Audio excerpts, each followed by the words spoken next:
오늘은 2021년 신년을 맞이해서 신년 메시지를 전할까 합니다.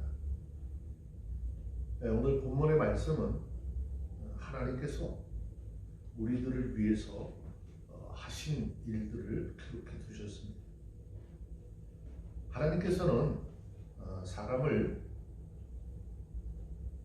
창조하실 때 연약한 존재로 만들지 않았습니다. 그러나 하나님의 말씀에 불순종하여서 죄로 인하여 타락한 인생은 하나님과의 믿음의 관계가 깨어지면서 아주 연약한 존재로 전락될 수밖에 없었습니다. 물론 육신의 연약함 자체, 이것이 곧 죄는 아니지만 이 연약함이 우리로 죄를 짓게 하고 또 그로 인하여서 우리가 그리스도인으로서 살아가는데 많은 고통을 안겨주게 됩니다. 하나님께서 우리에게 하신 일, 어떤 일을 하셨느냐? 첫 번째, 하나님은 우리에게 성령을 보내주시고 그 성령은 우리 그리스도인들의 연약함을 도와주도록 하셨습니다. 로마서 8장 26절 말씀에 보면 이와 같이 성령도 우리 연약함을 도우시나니 우리가 마땅히 빌 바를 알지 못하나 오직 성령이 말할 수 없는 탄식으로 우리를 위하여 친히 간구하시느니라 라고 했습니다. 여기 연약하다라고 하는 말의 뜻은 육체적으로나 정신적으로나 도덕적으로 약하다는 의미를 가지고 있습니다. 그래서 우리는 삶을 통해서 우리에게 주어진 환경을 통해서 쉽게 실망하고 병들고 범죄하게 됩니다. 이 말은 인간이 얼마나 연약한 존재인가를 한마디로 증거해 주고 있는 것이죠. 우리가 이 험한 세상을 믿음으로 살아가기에는 너무나 연약한 존재라고 하는 것을 확인하게 되죠.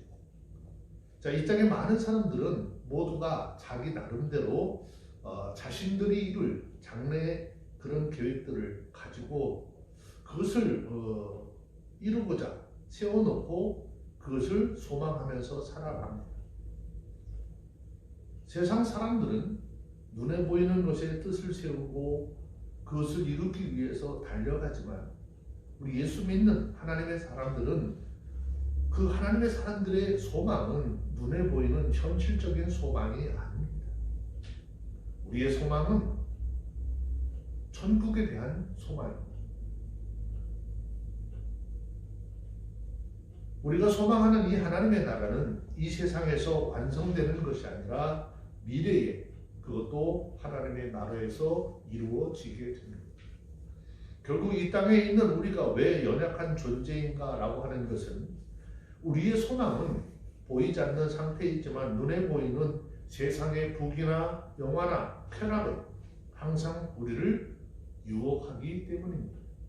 그래서 우리가 우리의 삶을 살아가면서 날마다 느끼는 것이 있죠.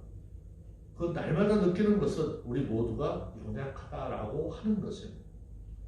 아무리 예수를 잘 믿고 신앙생활을 잘 한다는 사람일지라도 육신의 연약함을 벗어나지 못한다는 사실을 매 순간마다 매 시간마다 발견하게 됩니다. 그래서 하나님은 우리의 몸을 질그릇에 비유를 하셨죠. 또 말씀하시기를 이 질그릇은 참 깨어지기 쉽다라고 했습니다. 그러나 이제 우리는 이런 육신의 연약함을 한탄할 필요가 없는 것이죠. 그 이유는 우리에게 하나님께서 보내주신 성령이 함께하기 때문입니다. 성경은 고린도후서 4장 7절에서 말씀하시기를 우리가 이 보배를 질그릇에 가졌으니 이는 능력이 심히 큰 것이 하나님께 있고 우리에게 있지 아니함을 알게 하려 함이라 라고 했습니다. 이 질그릇과 같은 우리에게 성령을 주셔서 불가능을 가능하게 하는 능력의 사람으로 만들어 주셨기 때문입니다. 그래서 성령의 인도함을 받는 사람은 고린도후서 4장 8절 9절에서 말씀하고 있는 것처럼 우리가 사방으로 우겨쌈을 당하여도 쌓이지 아니하며 답답한 일을 당하여도 낙심하지 아니하며 핍박을 받아도 버림받지 아니하며 거꾸러뜨림을 당하여도 망하지 아니한다라고 했습니다. 육신에 속해 연약했던 우리가 이렇게 담대할 수 있는 것, 그 이유는 성령이 우리와 함께 하기 때문입니다. 성령이 우리와 함께 함으로써 성령은 육의 사람인 우리를 영의 사람으로 바꾸고 하나님의 자녀가 되게 하고 영광의 소망을 갖는 자로 바꿔놓으셨기 때문인 것입니다. 성령은 지금 이 시간에도 우리의 연약함을 돕기 위하여 저와 여러분들과 함께 하시는 줄로 믿습니다. 그러므로 우리 육신의 연약함 때문에 단식할 필요가 전혀 없다라는 것입니다. 오히려 사도 바울처럼 우리 연약함을 인하여 오히려 내가 하나님 앞에 감사할 수 있는 그런 은혜가 임하기를 주의 이름으로 축원합니다. 고린도후서 12장 9절 말씀에 보면 내게 이르기를 내 은혜가 내게 족하도다. 이는 내 능력이 약한 데서 온전하여짐이라 하시니라. 이러므로 도리어 크게 기뻐함으로 내가 여러 약한 것들에 대하여 자랑하리니 이는 그리스도의 능력으로 내게 머물게 하려 함이라 라고 했습니다. 성령은 우리 육신이 연약해서 하지 못하는 일을 할 수 있게 해주시고 우리 영광에 이르는 날까지 우리와 동행하심으로 성령을 믿고 의지하심으로 우리의 삶에 성령을 통한 하나님의 일들을 증거하고 나타내는 복된 삶이 다 되어주시기를 주의 이름으로 축원합니다. 두 번째 8절 말씀에 로마서 8장 28절 말씀에 보시면 우리가 알거니와 하나님을 사랑하는 자 곧 그 뜻대로 부르심을 입은 자들에게는 모든 것이 합력하여 선을 이루게 하시느니라 그랬습니다. 여기 합력하여 선을 이루게 하신다라고 하는 이 말의 뜻은 동역자가 되게 하셨다. 또 협력하다. 함께 일을 한다. 라고 하는 뜻인데 만물 또는 모든 일이 선을 목표로 하여 협조한다라는 의미인 것입니다. 바울은 먼저 하나님의 모든 일을 통해서 선을 이루신다라는 사실을 잘 알고 있었습니다. 그러나 우리는 하나님의 깊으신 뜻을 알지 못하는 그런 경우들이 많이 있습니다. 오히려 우리가 아는 것보다 모르는 것이 더 많다고 해야 옳을 것이죠. 그러나 우리가 분명히 알고 있는 것이 있습니다. 그것은 바로 하나님이 역사의 주관자이시고 하나님은 선한 분이시라는 사실이죠. 그러므로 우리는 때때로 이해할 수 없는 환경을 당할 때에 여전히 그 환경이 우리에게 유익을 위해서 주어진 것이라고 확신을 할 수 있어야 하는 것입니다. 그 이유는 하나님은 우리에게 좋은 것 주시기를 원하시기 때문인 것입니다. 성경은 시편 34편 10절에서 말씀하죠. 젊은 사자는 궁핍하여 줄일지라도 여호와를 찾는 자는 모든 좋은 것에 부족함이 없으리라 라고 했습니다. 이러한 이유로 인해서 하나님을 믿는 그리스도인들은 어떠한 환경 속에서도 하나님을 믿어야 하는 것이죠. 사단은 우리들이 고난을 받을 때 우리들을 유혹해서 그들을 낙심하게 만들려고 합니다. 그러나 우리가 때때로 이러한 환경 가운데 있을지라도 걱정하거나 염려할 필요가 없습니다. 그 이유는 성경은 시편 91편 11절에 보면 저가 너를 위하여 그 사자들을 명하사 내 모든 길에서 너를 지키게 하심이라 그랬습니다. 하나님께서 하나님의 사자들을 보내셔서 저와 여러분들이 가는 모든 길에서 우리를 보호해 주신다라는 것이죠. 또 신명기 32장 10절 보면 여호와께서 그를 황무지에서 짐승이 부르짖는 광야에서 만나시고 호위하시며 보호하시며 자기 눈동자같이 지키시며 보호해 주신다라고 했습니다. 그러므로 우리들은 하나님만을 의지하고 세상 일로 인해서 염려하지 않게 되시기를 주의 이름으로 축원합니다. 하나님은 들에 피는 풀도 가장 좋은 옷으로 입혀주시는데, 또 하늘을 나르는 참새 한 마리도 이유 없이 땅에 떨어지는 일이 없게 해주시는 그런 하나님이시죠. 하물며 하나님께서 택한 하나님의 자녀인 우리들을 먹이고 입혀주시는 것은 당연한 일이 아니냐라는 것이죠. 그런데 어떤 사람은 말하기를 왜 나에게 고난과 역경만 있느냐라고 이야기합니다. 그렇지만 잠시 동안 내리는 고난은 역시 우리들의 유익을 위해서 허락하셨다라는 것입니다. 우리는 한 예로 욥의 이야기를 잘 알 수 있습니다. 하나님은 경건한 욥과 그 가정에 큰 물질과 명예와 평안과 화목을 주셨습니다. 그리고 많은 사람들은 복을 받는 욥을 보고 하나님 앞에 영광을 돌렸습니다. 그러던 어느 날 하나님은 한순간에 그에게 주었던 모든 것을 다 거두어갔습니다. 욥은 한순간에 재산과 자녀, 또 물질과 명예, 그리고 건강마저 모두 잊어버리고 맙니다. 하지만 당사자인 욥은 왜 자신에게 이러한 시련이 찾아왔는지 알 수가 없었습니다.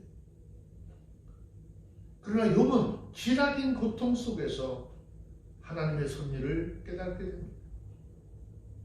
그리고 그 모든 일이 자신에게 유익을 가져다 준다는 것을 깨닫게 되었습니다. 욥은 이러한 고난을 통해서 자신의 무지함을 깨닫고 하나님 앞에 고백하지요. 귀로 듣기만 했던 하나님을 직접 볼 수 있게 되었다라고 고백합니다. 하나님은 그를 겸손하게 만들기 위해서 어려움도 주셨고 시련도 주신 것입니다. 이와 같이 하나님을 사랑하고 그 뜻대로 부름을 받은 성도들을 위해 모든 것이 협력하여 선을 이루게 하시는 것이죠. 이러한 신앙을 가진 사람은 형통한 일을 당할 때, 또 시련을 당할 때에도 하나님을 신뢰하고 기뻐할 수 있는 것입니다. 눈에 보이는 것에만 집착하지 않는 성숙한 하나님의 사람들이, 또 신앙인들이 되기를 주의 이름으로 부탁을 드립니다. 지금 겪고 있는 이런 어려움들을 통해서 욥과 같이 말로만 듣거나 지식적으로 알고 있었던 그 하나님이 아니라 내 삶 속에 모든 것을 섭리하시는 그 하나님을 직접 만나는, 하나님의 은혜를 체험하는 그런 시간들이 다 되어주시기를 주의 이름으로 축원합니다. 욥기 42장 5절 6절에는 그 욥이 하나님 앞에 고백하는 장면을 기록해 놓았습니다. 내가 주께 대하여 귀로 듣기만 하였더니 이제는 눈으로 주를 뵙나이다. 그러므로 내가 스스로 하라고 티끌과 제 가운데서 회개하나이다 라고 했습니다. 하나님은 고난과 역경을 통해서 우리를 겸손하게 만드시고 낮아지게 만드시고 또 그것을 통해서 우리를 만나주신 그런 은혜를 베풀어 주십니다. 내 삶 속에 힘들고 어려운 일이 있다라고 한다면 더욱더 낮아진 자의 모습으로 하나님 앞에 기도하며 그 삶 속에 찾아오시는 하나님을 만나는 귀한 은혜가 있어지기를 주의 이름으로 축원합니다.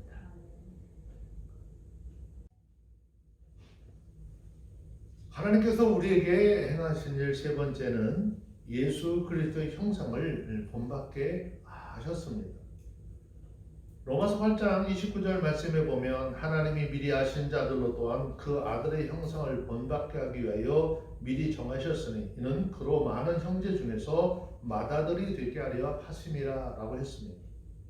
여기서 그 아들의 형상을 본받게 한다라고 하는 말씀은 우리가 예수를 믿고 죄와 사망의 몸에서 해방되었을 때 이제 그것으로 끝나는 것이 아니라 계속해서 변화받게 되어서 예수 그리스도를 닮아가는 것을 의미합니다. 즉 예수 믿고 삶의 전반적인 곳에서 변화를 가져와야 한다라는 이야기입니다.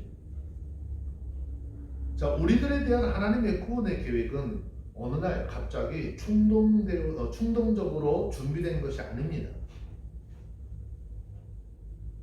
사람들에 대한 구원의 계획은 이미 창세전부터 준비되어 있었습니다. 하나님께서 우리를 예정하시고 구원하신 것은 우리가 예수 그리스도의 형상을 본받게 하기 위한 것이라 라는 말입니다. 그래서 성경은 말씀합니다. 고린도전서 15장 49절에 보면 우리가 흙에 속한 자의 형상을 입은 것 같이 또한 하늘에 속한 자의 형상을 입으리라 라고 했습니다. 그렇다면 과연 우리 삶 속에서 지금 하나님이 바라고 기대하시고 원하시는 예수님의 닮은 모습이 너희들 가운데 있느냐라고 질문하는 것입니다. 우리 모두가 예수 그리스도를 닮아간다라고 하는 것은 예수님의 삶을 우리의 삶 속에 도입하고 그대로 살기 위하여 노력한다라는 의미인 것입니다. 그런데 성경은 예수 그리스도에 대하여 하나님의 본체의 형상이라고 증거하고 있습니다. 골로새서 1장 15절 보면 그는 보이지 아니하시는 하나님의 형상이요 모든 창조물보다 먼저 나신 자니라고 했습니다. 즉 그리스도의 형상은 하나님의 형상인 것입니다. 따라서 그리스도인들이 예수 그리스도의 형상을 본받기 위해서 노력한다라고 하는 것은 하나님의 뜻에 온전히 합하는 그런 삶을 산다는 것과 같은 것입니다. 그리고 그리스도를 닮아가는 삶이 단순히 인간의 노력만이 아니라 성령께서 함께 하시는 변화받는 성화의 과정이라고 하는 것입니다. 그러므로 예수 그리스도를 닮기 위해 살아가는 삶, 그 삶을 사는 사람은 자신의 변화의 과정을 통해서 하나님을 향해서 한 걸음 한 걸음 더 가까이 나가게 되는 것입니다. 다시 말하면 그리스도의 형상을 본받기 위해서 노력한다라고 하는 것은 그렇게 쉬운 일이 아닌 것입니다. 하지만 그 노력과 그 노력의 과정 속에서 얻어지는 기쁨은 모든 어려움을 다 상쇄시키고도 남음이 있는 것입니다. 그러면 왜 우리가 예수 그리스도를 본받는 자가 되어야 하는가? 예수 그리스도를 본받는 사람에게 임하는 복이 있습니다. 하나님은 택한 자들이 예수 그리스도와 같은 모습으로 변화되어 하나님이 주시는 영원한 생명을 얻어 천국을 소유하게 하시는 복입니다. 하나님께서는 우리에게 이 복을 주시기 위해서 창세전부터 예정해 놓으시고 죄를 속함받고 예수 그리스도를 닮은 거룩한 형상으로 하나님의 나라에 들어갈 수 있도록 그리스도를 닮아가는 삶을 모든 그리스도인들에게 요구하고 있는 것입니다. 그런데 그 방법은 예수 그리스도와 함께 고난을 당하는 자로 하여금 예수 그리스도의 영광에도 동참하게 하시는 그 하나님의 원리인 것이죠. 그래서 그 고난 가운데서도 예수 그리스도를 본받기 위해서 몸부림치는 사람은 예수님의 형제로서 하나님의 유업을 나누는 복을 보장받게 되는 것입니다. 성경은 말씀합니다. 마태복음 11장 12절 세례 요한의 때부터 지금까지 천국은 침노를 당하나니 침노하는 자가 빼앗느니라 했습니다. 천국은 그냥 우리에게 주어지는 것이 아니라 싸워서 성취하는 것입니다.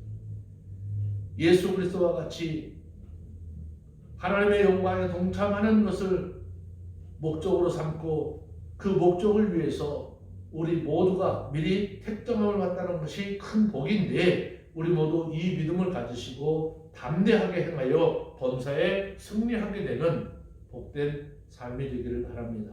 그리고 한 가지 더 우리가 깨달아야 할 것은 주님 앞에 서는 날 세상에서 세상적인 영광을 추구하는 사람은 천국에서 받을 상급이 적다라고 하는 사실을 항상 기억하고 주님 앞에 선한 일에 힘쓰인 또 선한 일에 당하는 저와 여러분들이 다 되기를 주의 이름으로 축원합니다.